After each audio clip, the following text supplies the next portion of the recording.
అల్లూరి సీతారామరాజు జిల్లా ఎటపాక మండలం గుండాల కాలనీలోని అంబేద్కర్ విగ్రహం వద్ద సిపిఎం పార్టీ ఎటపాక మండల కమిటీ ఆధ్వర్యంలో కేంద్ర ప్రభుత్వం ప్రవేశపెట్టిన ప్రజా వ్యతిరేక బడ్జెట్ కి నిరసనగా ప్రజలు నిరసన చేపట్టారు. ఈ నిరసన కార్యక్రమంలో పార్టీ మండల కార్యదర్శి ఐవి పాల్గొని ప్రసంగించారు. ఇక కేంద్రంలోని బీజేపీ ప్రభుత్వం ప్రవేశపెట్టిన ఈ బడ్జెట్ లో పోలవరం నిర్వాసితులకు తీవ్రమైన అన్యాయం జరిగిందని, ఆహార సబ్సిడీలోను, రైతుల సబ్సిడీలోను, మధ్యాహ్న భోజన పథకంలోను, పేదలకు ఉపశమనం కలిగించే అన్ని రకాల పథకాల్లోనూ బీజేపీ ప్రభుత్వం కోతలు విధించిందని అన్నారు. ఏఎస్ఆర్ జిల్లా ఎటపాక మండలం. నా పేరు I Venkateswararao, CPM party Etapaka మండలం కార్యదర్శిని.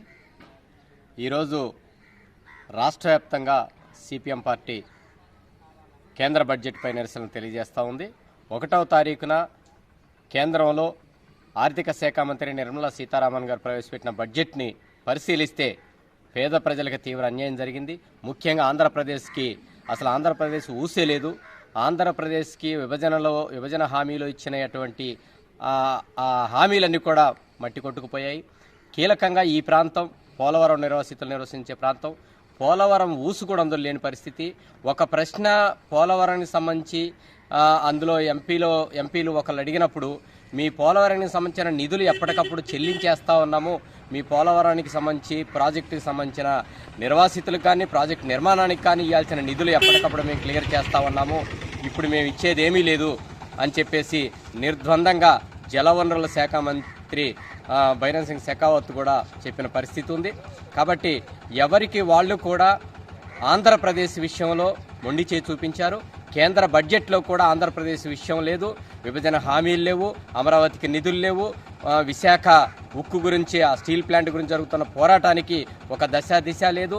కాబట్టి పరిపాలిస్తున్న ప్రభుత్వం కూడా మన ఆంధ్రప్రదేశ్ ఆర్థిక శాఖ మంత్రి బుగ్గన రాజేంద్ర ప్రసాద్ గారు ఈ బడ్జెట్ చాలా బాగుందని చెప్పారు. అంటే ఆయన ఆలోచన ఎక్కడుంది అంటే కేంద్రంలో ఉన్న ప్రభుత్వానికి ఈ పాలకులు ఊడిగం చేస్తున్నారంటానికి ఇంతకు మించిన ఉదాహరణ ఇంకేం లేదు. ప్రజలందరినీ, పోలవరం నిర్వాసితుల్ని ఆ గోదావరిలో ముంచేస్తున్నా కానీ చాలా బాగుందని చెప్తున్న ఈ పాలకుల్ని మనం ఏమనాలి?